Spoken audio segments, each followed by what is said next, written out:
DMIQ hub में आप सभी को स्वागत है।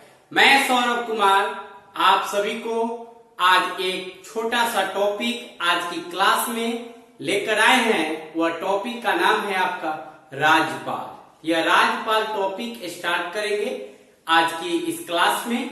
सभी लोग चैनल को लाइक सब्सक्राइब शेयर जरूर करेंगे और टॉपिक जो है आपके बहुत ही इंपॉर्टेंट टॉपिक है, तो टॉपिक ध्यान दीजिएगा, सुनिएगा।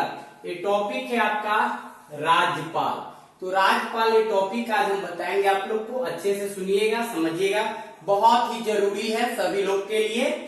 ध्यान दीजिएगा, भारतीय संविधान के अनुच्छेद 153 से 162 तक राज्यपाल की नियुक्ति और इनकी शक्ति एवं कार्य का वर्णन किया गया है। अनुच्छेद भारतीय संविधान के अनुच्छेद 153 से लेके 162 तक राज्यपाल की नियुक्ति के बारे में और उनके शक्ति के बारे में और उनके कार्य के बारे में ये बातें जो है वर्णन किया गया है संविधान के अनुच्छेद 153 से लेके 162 तक। आगे ध्यान दीजिए, अनुच्छेद 153 के अनुसार प्रत्येक राज्य का एक राज्यपाल होगा। अनुच्छेद 153 के अनुसार यह बताया गया, भारतीय संविधान के अनुच्छेद 153 के अनुसार यह बताया गया कि प्रत्येक राज्य में एक राज्यपाल होगा। ठीक, और राज्यपाल जिसका नियुक्ति जो करेंगे वह राष्ट्रपति के द्वारा किया जाएगा। राज्यपाल की जो नियुक्ति होगी वह राष्ट्रपति जी के द्वारा किया जाएगा। ठीक, 7वें संविधान संशोधन 1956 के द्वारा यह प्रावधान किया गया।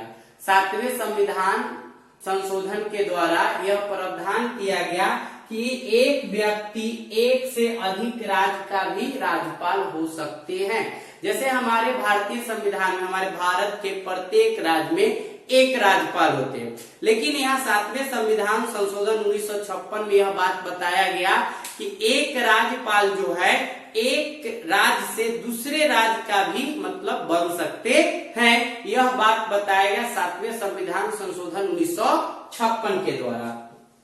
ठीक, आगे ध्यान दीजिए, अनुच्छेद 154 के अनुसार राज्य की सभी कार्यपालिका की जो शक्ति है वह राज्यपाल में निहित होगा। अनुच्छेद 154 के द्वारा यह बताया गया कि राज्यपाल की जितने कार्य है और उनकी जो शक्ति है वह राज्यपाल में, कार्यपालिका की जो शक्ति है वह राज्यपाल में निहित होगा। उच्चतम न्यायालय की 1979 की व्यवस्था के तहत राज्यपाल का कार्यकाल केंद्र सरकार के अधीन नहीं होगा। यह उच्चतम न्यायालय के अनुसार जो है व्यवस्था वह 1979 के तहत राज्यपाल का कार्यकाल केंद्र सरकार के अधीन नहीं होगा। अब है राज्यपाल की योग्यताएं के बारे में जानिए। तो अनुच्छेद 157 के अंतर्गत राज्यपाल के पद के लिए निम्नलिखित योग्यताएं जो है वह निश्चित किया गया। पहला कि वह भारत का नागरिक हो। पहला क्या है कि वह भारत का नागरिक हो। दूसरा है उसकी आयु कम से कम 35 वर्ष से कम न हो। तीसरा है आपका कि वह किसी भी राज्य में विधानमंडल अथवा संसद का सदस्य नहीं होना चाहिए। चौथा पॉइंट आपका कि वह सरकार के अधीन किसी लाभदायक पद पर भी न हो। अगर उस लाभदायक पद पर होंगे तो उनको त्याग पत्र देना पड़ेगा, तब जाके वो आ सकते हैं। पांचवा है आपका कि वह किसी न्यायालय के द्वारा दिवालिया घोषित न किया गया हो।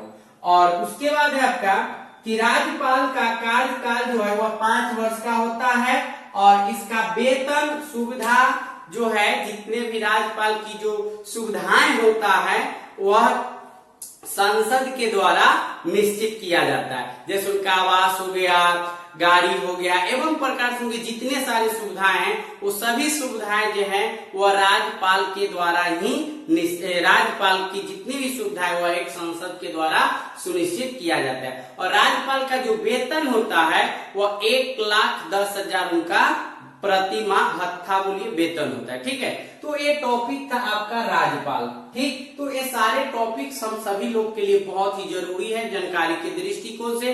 तो ये DMIQ हब को आप चैनल को ज्यादा से ज्यादा सब्सक्राइब, लाइक, शेयर जरूर करें और इसी तरह न्यू वीडियो, न्यू कंटेंट आप लोग के लिए इस चैनल के माध्यम से आपको बताया जाएगा, DMIQ हब के माध्यम से। तो सभी लोग को आज के लिए इतना ही, धन्यवाद।